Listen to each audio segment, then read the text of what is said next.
আমার ছবিগুলো তো আসলে জীবন থেকেই নেওয়া হয়, সমাজ থেকেই নেওয়া হয়। যেহেতু এত বড় ঘটনা ঘটলো, অবশ্যই আমি লিখছি কিছু একটা, সামনে ইনশাল্লাহ বানাবো।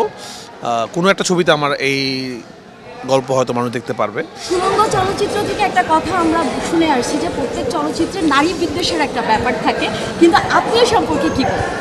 না, আমার কাছে এটা মনে হয় না। আমার এক একটা সিনেমা এক এক রকম। আমার দামাল সিনেমা যেরকম নারীদের ফুটবল টিম নিয়ে, আমার পোড়ামন 2 যেরকম একটা আত্মহত্যাকারী নারীকে এলাকার সমাজের মধ্যে বিতাড়িত করার সেইরকম গল্প। এক একটা ছবি এক রকম।